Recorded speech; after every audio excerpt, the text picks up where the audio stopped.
김규환 이제 그 논설실장이 총선 기간 동안에 윤석열 대통령과 한동훈 위원장 두 사람이 이제 그 갈등에 대해 가지고 이번에 방송에 나와가지고 얘기를 하던데, 당시 이제 방송에 서정욱 변호사도 같이 있었습니다. 근데 서정욱 변호사도 윤석열 대통령의 측근으로 잘 알려져 있으신 분이죠, 그렇죠? 실제로 윤석열 대통령이랑 이 통화나 이런 그 의견 교환도 굉장히 많이 하시는 걸로 제가 알고 있거든요. 근데 서정욱 변호사 또한 마찬가지로 이번에 그 김규환이 나와가지고 얘기했던 윤석열과 한동훈 두 사람의 갈등이 총선 동안 네 차례 있었다. 이 네 개 갈등에 대해서 동의한다라고 얘기를 하시더라고요. 근데 서정호 변호사도 똑같은 생각이에요. 두 사람 사이에 갈등이 있었다. 네 차례나 그런 식으로 갈등이 있었다는 걸 동의를 하면서도 자기가 아는 윤석열 대통령은 뭐 안철수, 뭐 유승민, 그리고 뭐 이준석 이런 사람들과 완전히 결이 다른 사람이기 때문에 충분히 한동훈 위원장과 뭐 화해라고 할까요? 그렇게 이제 악수하면서 다시 이제 원팀이 될 수 있다라고 하는 것도 이제 서정호 변호사의 얘기였는데, 자 그러면 김규환이가 얘기하고 있는 도대체 한동훈 위원장과 윤석열 대통령의 총선 기간 동안에 네 차례 이제 그 갈등이라는 게 뭐가 있었는지 하나하나씩 우리가 좀 짚어봐야 될 것 같습니다. 네 번 이제 윤석열 대통령이 경로했대요. 그러니까 경로입니다. 경로. 그러니까 엄청나게 화가 많이 났다라는 것인데, 첫 번째 같은 경우는 우리가 다 아는 겁니다. 121 사태 뭐 이렇게 지금 김건희 표현하고 있는데, 김건희 여사의 이제 그 디올백과 관련된 논란이 있었을 때 뭐 민주당에서 한창 이제 뭐 특검 이렇게 뭐 운운하지 않았습니까? 근데 그때 당시 이제 한동훈 위원장이 내놨던 메시지가 뭐였어요? 국민의 여론을 무시할 수 없다, 이런 식으로 이제 얘기했던 게 첫 번째 윤석열 대통령의 경로였다라는 겁니다. 그래가지고 이제 그 사실상 바로 뭐 다음이었죠. 바로 직후에 이관섭 비서실장이 한동훈 위원장한테 찾아가가지고 일요일이었습니다. 일요일쯤도 좀 돼가지고 비대위원장 측에서 사퇴해라 이런 식으로 요구를 했던 거. 요게 이제 그 윤석열 대통령이 경로했던 첫 번째 이제 사건이라고 하고, 두 번째 같은 경우가 이제 그 3월 초에 있었습니다. 아까 이제 말씀을 드린 것처럼 2월 달에 민주당 같은 경우는 진짜 폭망하고 있었거든요. 아무래도 이제 그 공천 파동 등등으로 해가지고 비명 행사 이래가지고 완전히 그냥 마팅이 가고 있었고, 반대로 이제 그 국민의힘 같은 경우는 조용한 공천이다. 공천을 잘하니까 또 조용한 공천이라고 또 이렇게 막 하도 깔 게 없으니까 깠었는데, 3월 초까지만 하더라도 여연 그리고 또 국민의힘 뭐 자체 이렇게 조사를 돌려봤을 때 예상되는 의석수가 135석에서 140석 사이였습니다. 그런데 이제 그 3월 초순 정도쯤 돼가지고 이제 사건이 터지게 되죠. 바로 이제 이종섭 호주 대사 임명하는 사건이 있었고, 두 번째 같은 경우는 황상무 수석과 관련된 이제 문제가 있었던 겁니다. 근데 요 두 가지 이슈가 터졌을 때 아마 기억하실 것 같아요. 한동훈 위원장이 즉각적으로 갑자기 막 목소리 좀 쉬네. 네, 여러분 양해를 부탁드립니다. 삑사리가 좀 납니다. 지금 몇 분이나 됐어요. 지금 1시간 가까이를 제가 이제 떠들고 있다 보니까 네 그렇습니다. 뭔 얘기하고 있었어?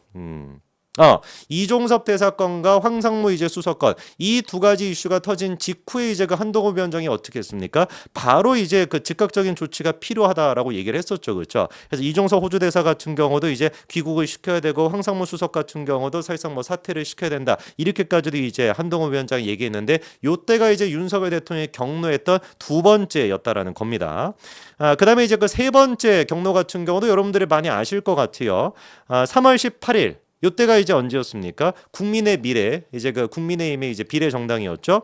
국민의 미래 비례대표 순번을 이제 발표했었는데, 그때 이제 문제가 됐던 것이, 저도 이거 그 당시 패널로 나가가지고 질문을 받았었는데 애써 제가 그냥 애둘러가지고 말을 좀 피했습니다만, 당시 이제 그 주기한 특보가 비례 명단 순번에서 후순위로 밀려버렸습니다. 그래가지고 그때 이제 그 여러분 기억하시는 것처럼 이철규 공관위원이었죠. 이철규 공관위원이 공개적으로 이제 반발을 했었고, 비례 순번에 대해 가지고, 그래가지고 이제 한동훈 위원장과 그다음에 이제 그 장동영 사무총장의 사천이다라는 식으로까지도 이제 막 갈등이 심화가 되지 않았었습니까? 그리고 이제 요때가 윤석열 대통령이 경로했던 세 번째라고 하는데, 그 근거로 지금 들고 있는 것이 뭐냐면은, 사실상 그때 이철규 그 공관위원이 문제 제기를 하고 바로 다음날 대통령실에서 윤석열 대통령이 주기한 특보를 갖다가 민생특보로 임명을 했었습니다. 민생특보로 임명을 했다라고 하는 것도 그때 이제 뭐 언론에서 많이 얘기가 나온 것처럼 보란 듯이라고 하는 표현을 많이 썼거든요.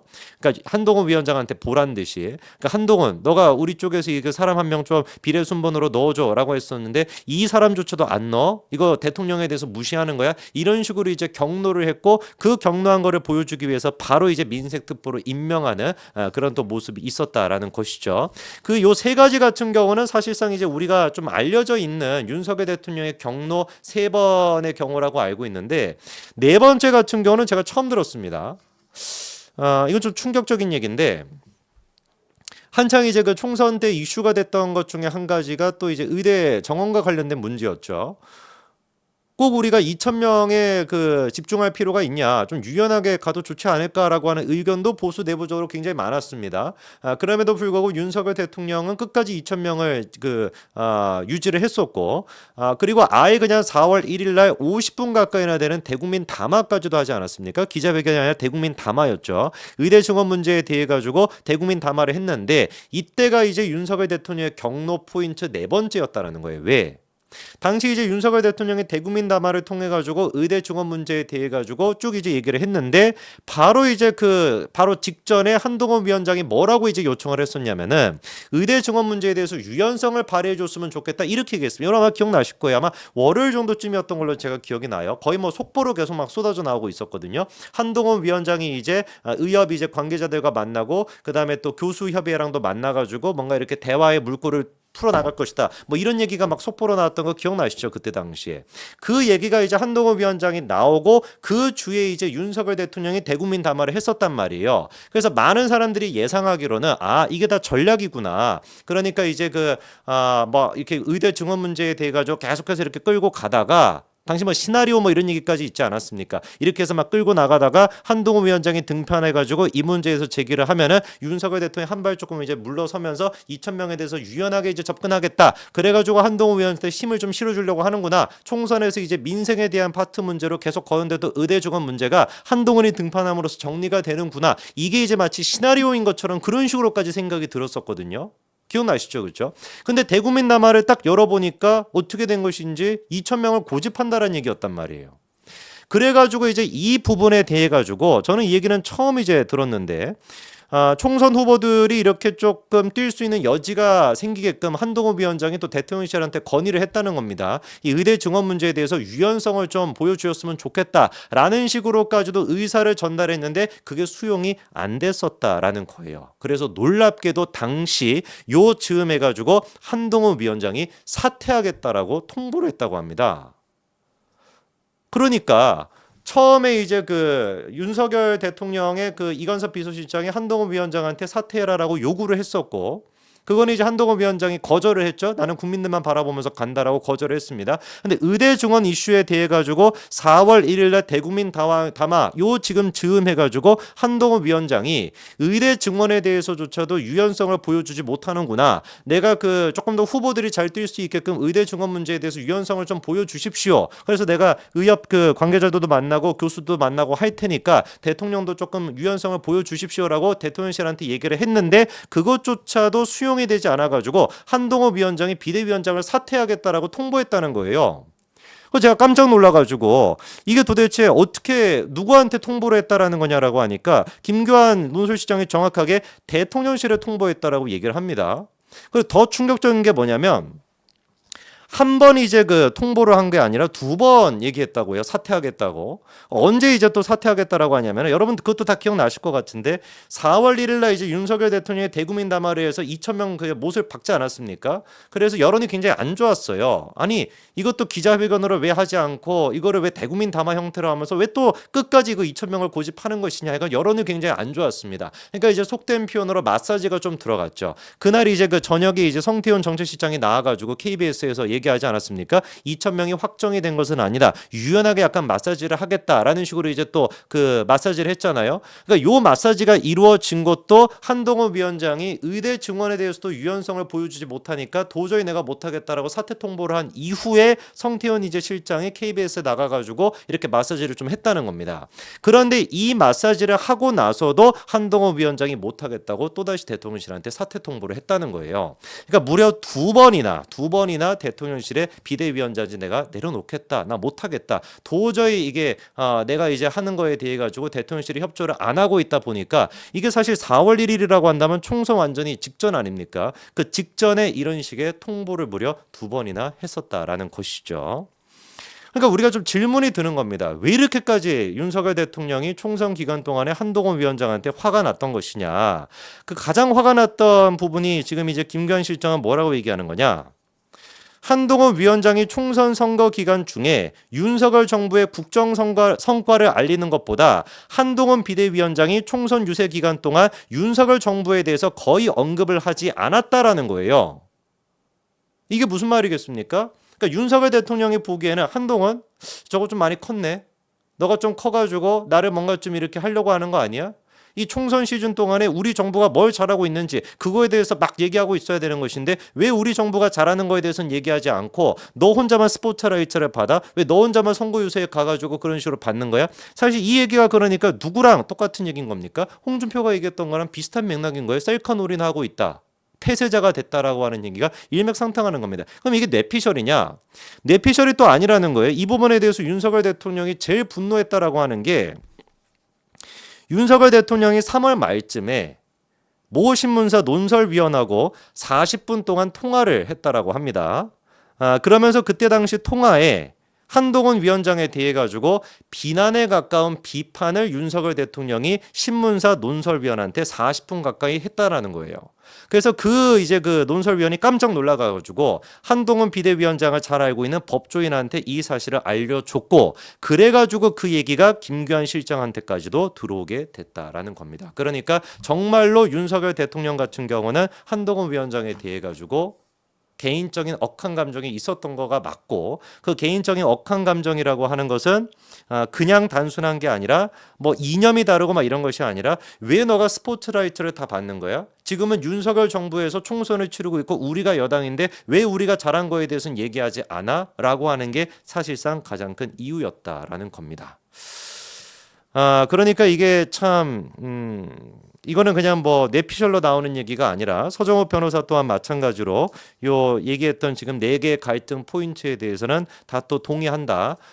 그렇지만 그럼에도 불구하고 이런 갈등이 있었던 게 사실이지만 그럼에도 불구하고 자기가 아는 윤석열 대통령은 언제라도 한동훈 위원장을 품어줄 수 있는 그런 이제 아량이 큰 사람이기 때문에 정말 우리가 앞으로 지방선거나 대선을 잘 치르기 위해서라도 반드시 윤석열 대통령이 한동훈 위원장을 품어줄 것이다 라고 하는 게 이제 또 서정호 변호사의 얘기였습니다. 참 진짜 걱정이 됩니다. 그래서 개인적으로는 좀 이해가 잘 안 돼요. 이거 뭐 저만 이해가 안 되는 것이 상식적으로 봤을 때 이해가 잘 안 되죠.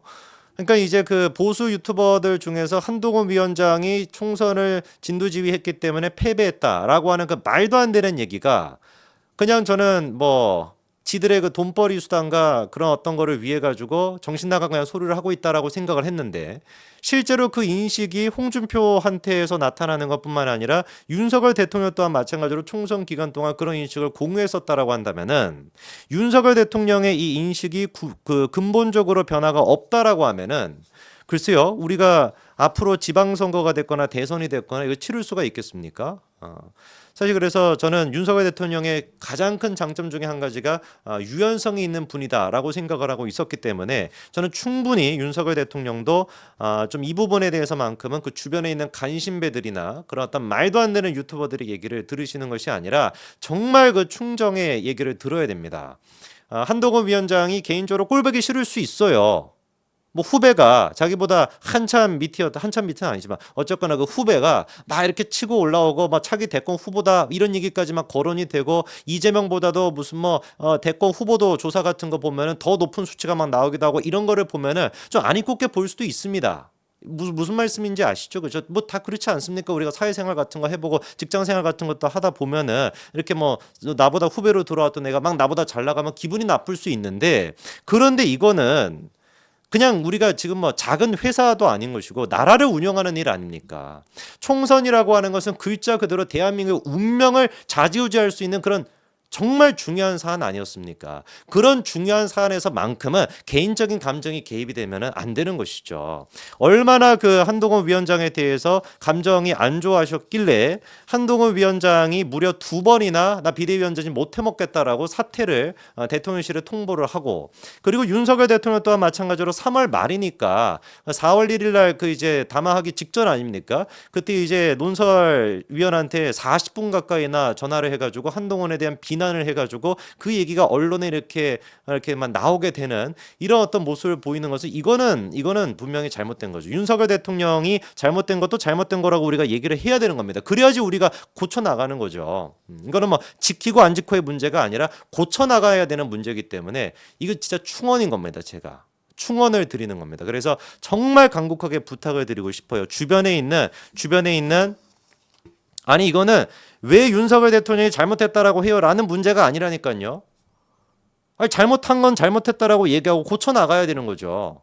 윤석열 대통령을 막 제껴버리자 이런 얘기를 하는 것이 아니라 잘못된 게 있으면 잘못된 거가 우리를 고쳐 나가면 되는 것이, 이거는 누가 보든지 간에 잘못된 거예요. 그냥 아니 총선을 지금 뭐 2주 정도 남겨놓은 상태에서 대통령이 논설위원한테 전화를 걸어가지고 총선을 진두지휘하고 있는 한동훈 위원장에 대해 가지고 비난을 막 퍼붓고 있는 게 이거는 잘못된 거잖아요. 그리고 그러니까 이거 잘못된 거를 잘못됐다라고 우리가 얘기를 해주고 그거를 들을 수 있는 용기가 있어야 되는 겁니다. 이거는 윤석열 대통령 지키냐 안 지키냐 이 차원의 문제. 당연히 지켜야죠. 뭐 어떻게 뭐 윤석열 대통령 우리가 뭐 탄핵을 시킵니까? 말도 안 되는 소리지. 당연히 우리가 끝까지 지켜야죠. 근데 진짜로 지키기 위해서는 뭐가 필요한 거예요? 충언이 있어야 되는 겁니다. 충언이. 지금 막 뭐 다른 유튜버들이 한동훈에 대해서 막 까고 막 이렇게 하는 거, 그런 것들은 제가 봤을 때 그건 충언이 아닙니다. 눈과 귀를 막는 겁니다. 그렇게 해서는 우리 지방선거 못 치르고요. 그렇게 해서는 우리 대선 못 치릅니다. 근본적인 변화가 있어야 됩니다. 이거는 정말 제가 진심으로 보수를 위해 가지고 얘기를 하는 것이고 국민의힘과 대한민국을 위해서 말씀을 드리는 겁니다.